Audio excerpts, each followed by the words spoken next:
기도하겠습니다. 오늘 11월 12일 수요일 새벽 예배를 하나님께 드리겠습니다. 하나님 감사합니다. 오늘도 주의 백성들을 일으켜 주시고 하나님의 말씀의 언약을 붙잡고 기도할 수 있는 축복을 허락해 주셔서 감사합니다. 신명기의 말씀을 통하여 하나님께서 우리에게 부탁하시고 인도하시는 사명의 길이 정복되어질 때 우리가 어떻게 인도받아야 하는지, 가나안 땅을 향한 하나님의 축복의 약속의 말씀들이 우리에게 임하게 하시고 그 말씀이 그대로 성취되는 축복이 있게 하여 주옵소서. 오늘도 함께 하실 줄 믿사옵고 예수님의 이름으로 기도드렸습니다. 아멘. 네, 오늘 신명기 14장 22절부터 29절까지 말씀입니다. 신명기 14장 22절부터 29절입니다. 너는 마땅히 매년 토지 소산의 11조를 드릴 것이며 내 하나님 여호와 앞 곧 여호와께서 그의 이름을 두시려고 택하신 곳에서 내 곡식과 포도주와 기름의 11조를 먹으며 또 내 소와 양의 처음 난 것을 먹고 내 하나님 여호와 경외하기를 항상 배울 것이니라. 그러나 내 하나님 여호와께서 자기의 이름을 두시려고 택하신 곳이 내게서 너무 멀고 행로가 어려워서 내 하나님 여호와께서 그 풍부히 주신 것을 가지고 갈 수 없거든 그것을 돈으로 바꾸어 그 돈을 싸 가지고 내 하나님 여호와께서 택하신 곳으로 가서 내 마음에 원하는 모든 것을 그 돈으로 사되 소나 양이나 포도주나 독주 등 내 마음에 원하는 모든 것을 구하고 거기 내 하나님 여호와 앞에서 너와 내 권속이 함께 먹고 즐거워할 것이며 내 성읍에 거주하는 레위인은 너희 중에 분깃이나 기업이 없는 자이니 또한 저버리지 말지니라. 매 3년 끝에 그의 소산의 10분의 1을 다 내어 내 성읍에 저축하여 너희 중에 분깃이나 기업이 없는 레위인과 내 성중에 거류하는 객과 및 고아와 과부들이 와서 먹고 배부르게 하라. 그리하면 내 하나님 여호와께서 내 손으로 하는 범사에 내게 복을 주시리라. 아멘. 네, 오늘 말씀은 11조에 대한 말씀인데요. 여러분, 11조는 꼭 믿음으로 할 수 있기를 바랍니다. 오늘 말씀을 한번 잘 들어보세요. 이스라엘은 하나님의 거룩한 백성으로서 그들의 소득이 거룩함을 기억하고 고백할 필요가 있었죠. 신명기 14장 오늘 22절에 보면 너는 마땅히 매년 토지 소산의 11조를 드릴 것이며 이렇게 말하고 있는데요. 모든 이스라엘은 자신의 소득의 11조를 마땅히 해야 했습니다. 히브리어 본문은 이중 단어를 통해 11조를 해야 함을 강조하고 있는데 이것은 구약 시대 사람들에게 그렇고 또한 오늘날 우리에게도 동일한 겁니다. 이것이 더 이상 필요하지 않다고 말하는 본문은 없어요.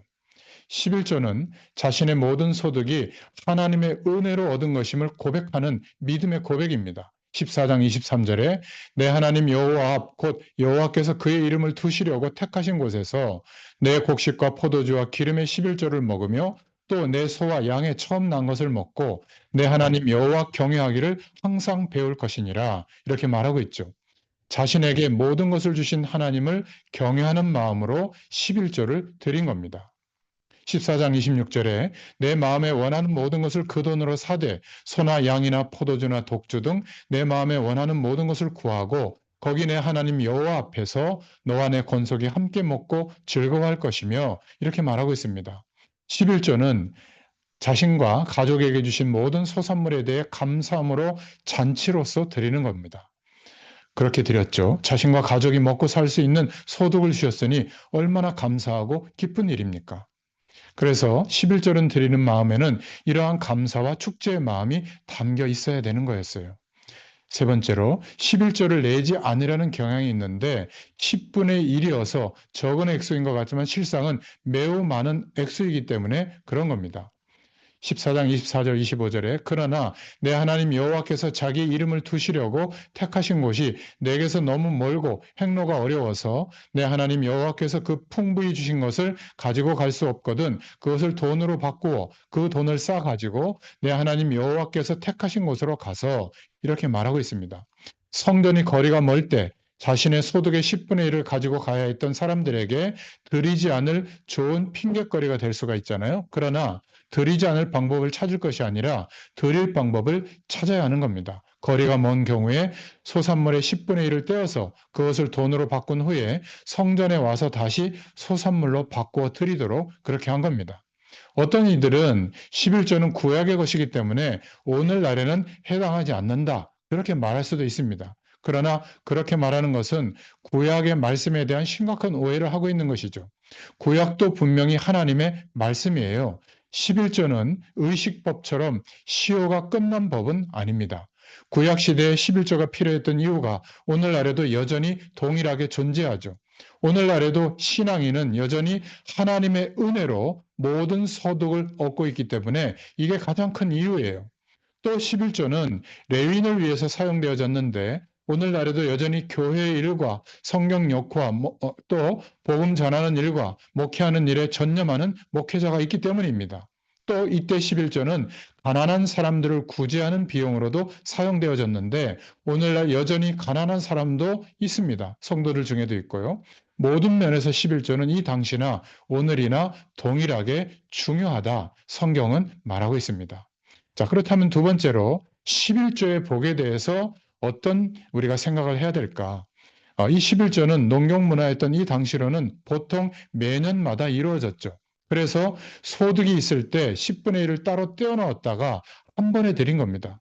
그런데 14장 28절 29절에 보면 3년마다 드리는 11조도 있었어요. 매년 11조를 드리되 3년째 11조의 경우는 조금 더 특별한 목적을 위해서 사용돼야 한다 말하고 있는데요. 3년째 11조는 가까운 사람들을 위해서 사용됐습니다. 매년 드린 11조가 전체 레위인과 성전의 유지를 위해서 사용되었다면 3년째 11조는 자신의 마을의 성 중에 레위인들과 가난한 사람들을 위해서 사용하는 11조였습니다. 그래서 11조를 드릴 때 자신에게 그렇게 주신 하나님께 감사의 고백을 드렸죠. 잘못하면 이웃에 대한 마음을 잃을 수도 있잖아요. 그것을 채워주는 것이 3년째 드리는 11조였습니다. 그때는 자신의 주변에 가난한 사람들을 생각하게 한 거예요.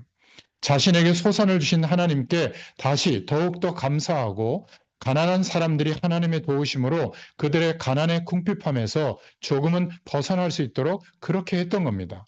가난한 사람들을 돕는 11조로 그들을 도울 때 그것은 하나님께서 그들을 돕는 것이 되었습니다. 14장 29절에 너희 중에 분깃이나 기업이 없는 레위인과 내 성중에 거류하는 객과 및 고아와 과부들이 와서 먹고 배부르게 하라. 그리하면 내 하나님 여호와께서 내 손으로 하는 범사에 내게 복을 주시리라. 기억하시기 바랍니다. 11조를 드리는 것은 그 일에 하나님의 전적인 인도하심이 있었음을 고백하는 행위예요. 그렇게 하나님의 인도하심을 고백하는 그들의 삶에 하나님께서 더욱더 인도하시고 돌보시고 채워주시는 것은 당연한 일이죠.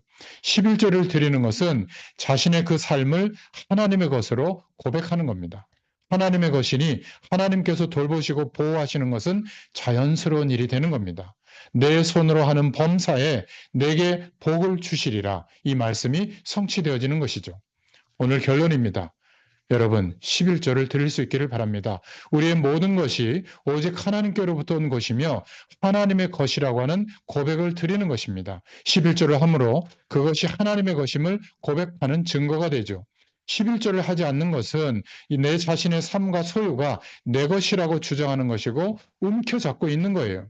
자신의 것이 되면 좋은 것이 아니라 그것은 쓸모없는 것이 되고 맙니다.